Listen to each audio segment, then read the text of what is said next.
Queridos, esse é o vídeo que eu prometi para vocês para contar um pouquinho os bastidores da produção do livro, da minha escolha do tema, uma forma também de eu agradecer chegar aí na terceira edição, estou muito contente com isso.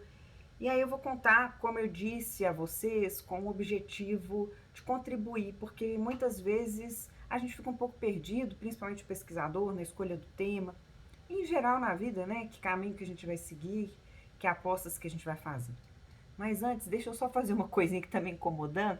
Eu gosto que minha estante fica giradinha pro outro lado. Até aproveito e mato uma curiosidade de uma leitora minha que me perguntou se minhas estantes eram giratórias. Elas são. Eu bolei tudo isso, meu espaço, né? Até a Christine de Pizan falava da importância do quarto de estudo, né? Aquele lugar só seu. Olha que bacana, ela falando isso no século XIV, né? A importância do escritório desse ambiente. E, e ele é meu mesmo, assim, aqui é o meu lugar neste mundo.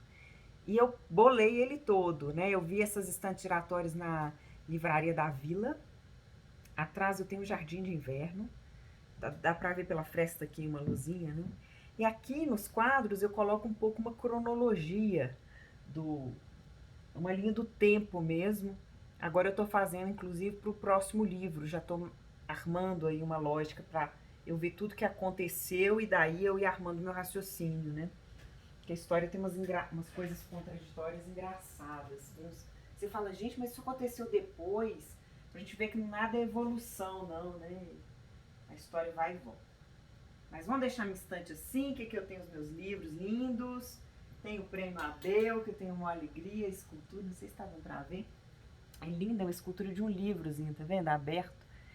Primeiro lugar na categoria Ciências Sociais. Tem uma alegria mesmo, né? Mas a maior alegria é a leitura. São os leitores, são vocês e é para isso que eu tô aqui para conversar. Peraí, deixa eu colocar um fone de ouvido aqui. Acho que o áudio fica melhor. Peraí. Vamos ver se vocês estão me escutando melhor agora. E é o seguinte, contar um pouquinho dessa história, né? Como é que eu cheguei no tema, como é que eu escolhi, por que eu escolhi, etc. Eu sou filho de uma artista plástica, Adrienne Rabelo. Na minha casa, quando eu era criança, a gente tinha lá uma infinidade de livros de história da arte. E. Ai, não, os dois fones me sufocam, eu não escuto. Eu convivi com um conjunto de livros aí sobre história da arte, só que quando eu lia já adolescente esses livros, não me interessava muito aquela coisa de estilo artístico, nada disso. Mas eu era fascinada pelas imagens, até de criança também, os livros, eu tinha uma memória visual muito grande, assim, eu me lembro de muitas imagens que me impactam, e elas sempre me motivaram muito, me impactaram muito, assim, entraram mesmo na minha memória. E aí, depois eu fui fazer jornalismo. Eu falo que o curso de jornalismo foi central na minha vida. Primeiro, para me colocar em contato com a realidade, com diversos mundos e pessoas diversas. Quando eu falo pessoas diversas, eu lembro que a gente, no final do curso, tem aquele TCC, e eu e minhas colegas resolvemos fazer todas as matérias que talvez depois a gente não tivesse tempo para fazer. Eu lembro que o professor dizia assim para a gente, mas grandes reportagens, na prática jornalística, vocês não vão poder fazer. E eu sempre gostei de coisas com mais fôlego, que a gente investigasse, aprofundasse. E aí eu propus para um grupo de amigos, eu falei, vamos fazer todas as matérias que a gente talvez tivesse um sonho de fazer elas durante a nossa carreira profissional e talvez a gente não tenha essa possibilidade. Então eu lembro que eu convivi 3 meses com os meninos de rua, a gente subiu favela, fomos para o MST, participamos lá, entramos lá nos acampamentos para conhecer um pouco a lógica deles. E isso desmistificou muita coisa para mim, que eu vi que tinha gente ruim e boa em todos os lados. Depois eu também tive muito contato com empresários, ou seja, no jornalismo bacana é isso, você transita em muitos mundos. A gente entrou em presídio, passou por aquelas revistas, tivemos que tirar roupa, depois convivemos com presidiários, escutamos diversos presidiários. Então o jornalismo é uma escuta e uma certa compreensão dessa diversidade do mundo e que as pessoas não cabem muito nesses estereótipos, né? Costumo brincar que para você quebrar um estereótipo, basta você conviver 5 minutos com uma pessoa para você ver que ninguém pode ser reduzido a um conceito, a uma ideia, né? Que tudo isso é pobre, de um lado ou de outro, né? Então, me ajudou para isso. E o jornalismo me ajudou também para uma questão da linguagem, né? O jornalismo tem uma função social muito importante, que é de traduzir linguagens complexas de forma simples. Eu tenho uma frase que eu costumo dizer o seguinte: a gente pode ser simples sem ser simplório, ou seja, eu posso tratar de temas muito difíceis, muito complexos, com uma grande clareza. Tem até uma frase do Nietzsche muito bonita, ele diz, água escura, como é que é? Água rasa, águas rasas, se escondem através da sujeira, da escuridão. E ele fala, águas profundas podem ser transparentes, no sentido de que geralmente você fala latim quando você não tem nada o que falar, você fala palavras difíceis, ou seja, não vamos complicar, né? Dá para falar coisas absolutamente profundas, por isso a ideia da água clara e sermos transparentes. Eu sempre acreditei muito nisso. E o jornalismo me ajudou muito nisso, né? Então, acho que foram legados aí que eu trouxe, o convívio social de universos muito diferentes e a questão da linguagem. Mas eu vi que eu queria mais, eu era dessas figuras meio obcecadas por estudar, sempre fui apaixonada. Então eu lembro que meu curso era de manhã, eu comia e ficava à tarde na PUC, na universidade, e devorava, ia para a biblioteca, devorava todas as estantes. Economia brasileira, eu lembro que numa época eu me fiquei fascinado por economia. Depois eu devorei psicologia, sociologia, história, eram os temas que eu adorava. Sociologia me encantou, porque ela de alguma forma combinava todos esses universos num só lugar com essa densidade e com um certo lugar mais pedestre, né? Sem filosofar demais, mas entendendo o que o pensamento poderia ajudar para as práticas sociais. Isso que mais me fascinou, né? Sem grandes abstrações, mas pensando na vida tal como ela é, lá com o nosso querido Nelson Rodrigues, em todas as suas contradições, em todas as suas ambiguidades. E sempre me fascinou isso, porque o ser humano é assim, né? Nada é tão coerentezinho. Então, aí tá, eu fiz meu mestrado em comunicação. Meu mestrado foi sobre um tema específico da minha vida. Na época eu fui para a Globo, eu cheguei a ser apresentadora da Rede Globo, fazia o jornal, editava, e era muito legal, que não é essa Globo maravilhosa de São Paulo e grandes centros urbanos. Eu fui para o interior, eu fui para Divinópolis, uma cidade muito bacana que eu devo muito, porque foram 4 anos lá. Eu era professora ao mesmo tempo da universidade e era apresentadora do jornal. Só que, gente, jornal no interior, ele é todo limitado. Então, a gente era meio que abelha, que eles chamam de repórter abelha. A gente fazia tudo. Então, eu editava, eu escrevia, eu apresentava e tirava xerox, era tudo a gente que fazia. Foi uma experiência muito legal, assim, nesse sentido, né? Mas também foi muito sofrido, porque eu vi que não era aquilo que eu queria, né? Ficar repetindo um TP, ficar falando aquelas notícias que não fazem muito sentido, diárias. Queria uma reflexão, queria alguma coisa mais profunda e tal. Mas valeu de qualquer maneira, valeu, sempre vale, né? Qualquer experiência vale a pena.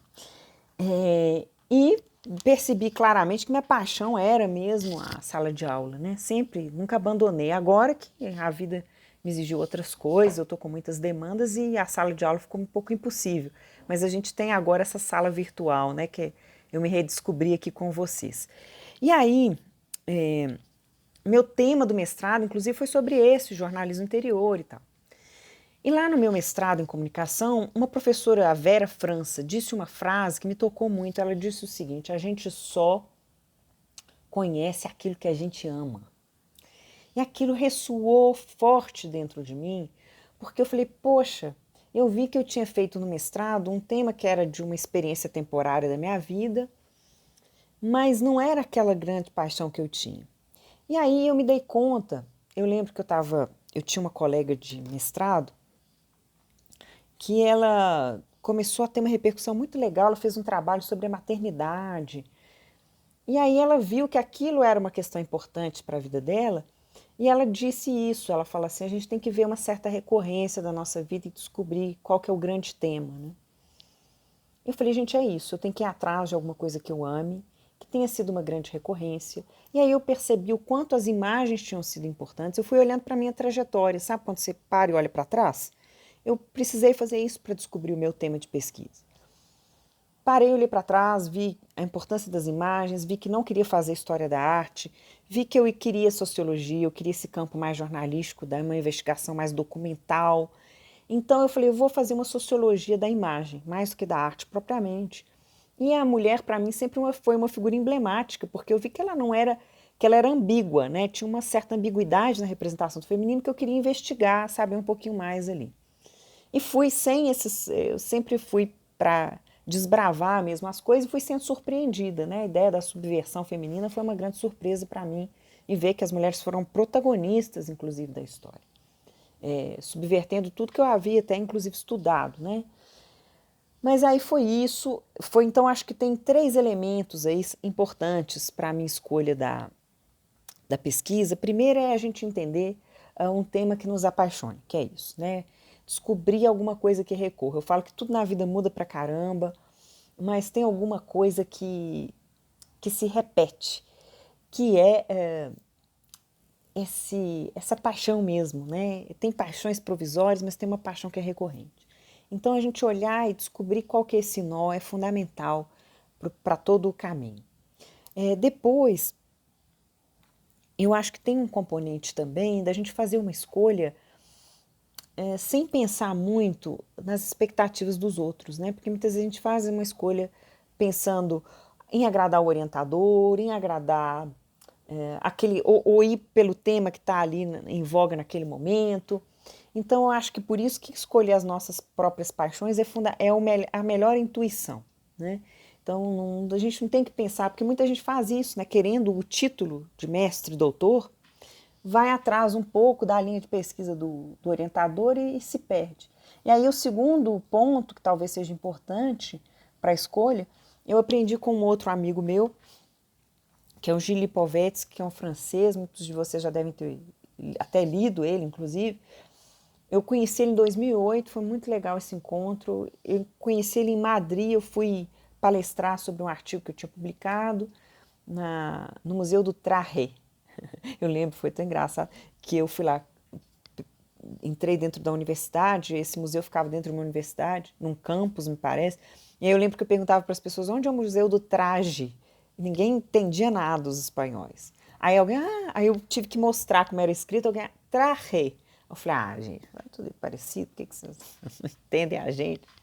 Depois que eu fui aprender espanhol, demorou um pouquinho, tive que casar com argentino.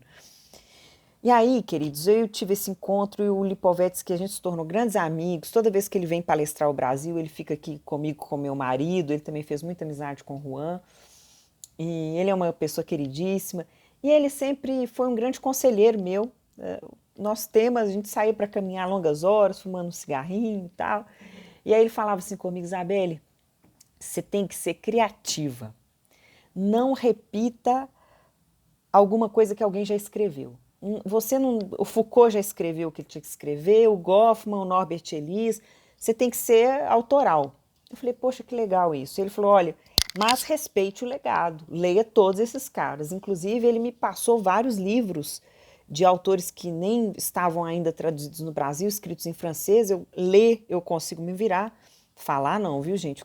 Até com o Lipovetsky que a gente arranha o nosso inglês, o dele e o meu, e a gente se comunica pelo inglês. Mas aí o francês eu arranho lendo, consigo ler bem, relativamente bem. E aí ele me passou vários autores e isso me abriu muito conhecimento, foi muito legal também. Então, o segundo ponto é esse. O terceiro ponto, que eu acho muito importante, é a gente se questionar qual que é a relevância da nossa pesquisa. Qual que é a relevância dessa paixão para os outros, né? Porque não pode ser bom só para mim, não. Eu vejo muitas pesquisas assim de temas tão miúdos, tão pequenos, ou tão. Eu acho que qualquer tema pode ser interessante, não estou desmerecendo também, não. Acho que dependendo da forma como você traz e traduz e aborda, ok. Mas a gente tem que sempre se preocupar com a relevância do tema no contemporâneo, né? Eu acho que foram esses 3 elementos que me fizeram escolher o meu tema. E eu acho que eu tive uma grande certeza de que ia dar certo. E eu fui fazendo tudo, construindo tudo, para que meu livro fosse lido. Pode parecer engraçado isso, né? Mas geralmente, primeiro que no Brasil é difícil ser lido, né? Segundo, porque numa editora acadêmica, às vezes as pessoas até têm esse orgulho de falarem, né, que não é popular, como se o popular desqualificasse a qualidade do trabalho, as pessoas começam a desconfiar, tudo que fica pop, né, entra na desconfiança, assim, um pouco da academia. Mas eu queria que chegasse meus leitores. Eu tenho uma coisa muito bonita do Boaventura de Souza Santos, que é um sociólogo português, e ele diz uma coisa também que eu nunca me esqueci. Como se diz, eu acho que eu sou muito aconselhada pelos meus autores, pelos livros, né? Eu levo isso para a vida, assim, acho que isso é importante. A gente não tem que ficar lendo só para ter erudição, não. A gente também tem que aplicar algumas coisas. E ele diz o seguinte: conhecimento só tem sentido se ele faz dois movimentos. O primeiro, se ele quebra o senso comum, ou seja, quando você às vezes até desmistifica erros, né, e constrói um conhecimento de fato. E segundo, ele só faz sentido, o segundo movimento, é se ele volta ao senso comum. Ou seja, não adianta nada você produzir um conhecimento se ele não chegar nas pessoas, né? E eu acredito muito nisso. Então, vou contar para vocês também alguns bastidores de quando eu cheguei na editora. Foi muito engraçado que eles perguntaram assim: qual que é a expectativa que você tem com o livro? Eu falei para eles: olha, não quero papel couché. Eles já abriram o olho assim, porque todo livro de arte, que vai falar de imagem, essas coisas, o pessoal quer um papel couché, quer um papel de maior qualidade. Sabe aquele que você escreve e não fica lá a caneta?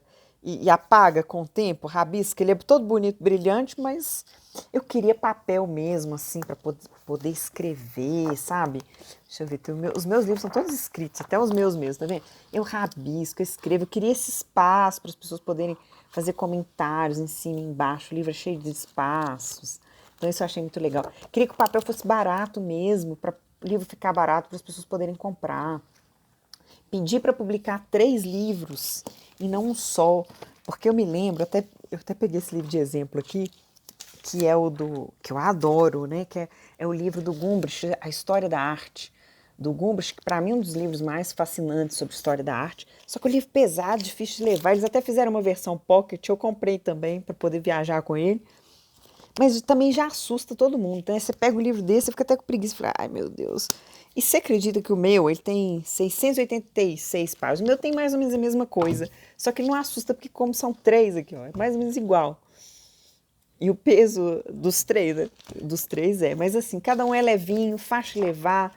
Eu pedi para a editora vendê-los separadamente, ou seja, às vezes uma pessoa queria se interessa só por um tema, ou Maria, ou as bruxas, ou as stars de Hollywood, ou seja, para que elas pudessem comprar separadamente os livros. A Reduz queria fazer um livro só, até por uma questão econômica, né? Porque é o custo de fazer 3 livros. Mas no final das contas, eu, com meu jeitinho aqui, fui convencendo para serem 3, fizeram um box lindo no final das contas. Contei com orelhas maravilhosas, orelha é engraçado, né? Os termos dos livros são tão engraçados. Quarta capa, orelha é o mais engraçado. Que é aquele, é isso aqui que é a orelha, né, gente? Que é quando algum autor escreve para você, faz uma apresentação. E eu tive ninguém menos do que Lilia Schwartz fazendo a orelha do primeiro livro, ela foi minha professora. Foi uma figura central também no meu modo de ler e entender as imagens, né? Ela tem uma disciplina que chama Lendo Imagens, na USP tinha, né? Acho que a Lilia agora está com uma atuação pública muito importante, né? E ela praticamente não pôde segurar a história da academia mais, ainda que ela seja uma grande acadêmica e tudo mais. Depois, no livro 2, eu tenho a Maria Arminda, do Nascimento Arruda, que foi minha orientadora. É uma grande mulher, uma grande amiga, de uma beleza em todos os sentidos, assim, né? De uma generosidade que é pouco encontradiça em geral, né? Hoje as pessoas estão muito competitivas. Maria Arminda sempre foi muito generosa comigo. Eu devo muito a ela, muitas coisas. E por fim, o Máximo Canevati, que esteve na minha banca, um italiano que também adoro, o Canevati, também é uma figura maravilhosa. Ou seja, contei com muitos encontros felizes também. Acho que no final das contas, o livro é isso, né? E a pesquisa, gente, depois isso tem que ser um vídeo só para pesquisa, né? 8 anos pesquisando, viajando o mundo inteiro, tem muitas anedotas, muitas coisas bacanas que aconteceram, mas sobretudo muita gente legal que vai ajudando a gente. Eu falo, na vida tem 2 tipos de pessoas, que ajudam e que atrapalham, né? E tem muitas que atrapalham. Mas eu também contei com muita ajuda, principalmente de bibliotecas. Eu fui a Munique, na Alemanha, fui na Suíça, Eu até fiz um vídeo aí de um bibliotecário que abriu para mim um acervo original dos primeiros panfletos que circularam na Europa, aí no século XVI. Ou seja, é fascinante. Como é que eu vou falar que foi sacrifício para mim? Nenhum. Eu adorei tudo que eu fiz, porque eu escolhi alguma coisa que me apaixonava. Eu consegui passar muito tempo estudando, nunca me sacrificou, então por isso que eu aconselho vocês. Escolham temas que apaixonem, que tenham a ver com a trajetória individual de vocês. Escolham temas para que vocês criem, não repitam o conhecimento que já foi produzido, mas usem o conhecimento que já foi produzido, porque o que a gente cria é resultado dessa longa teia, a gente deve sim ao passado e à tradição, mas não se eximam de criar o seu próprio conteúdo. E por fim, faça sim ele chegar ao público, como eu tentei fazer, como está chegando, né? Caprichem na linguagem, sejam claros. A gente pode ser simples sem ser simplório. Acho que é isso, queridos, que eu queria falar um pouquinho aí da minha trajetória. Depois vou gravando mais, né? Vou falando mais coisas, mas eu acho que basicamente era isso.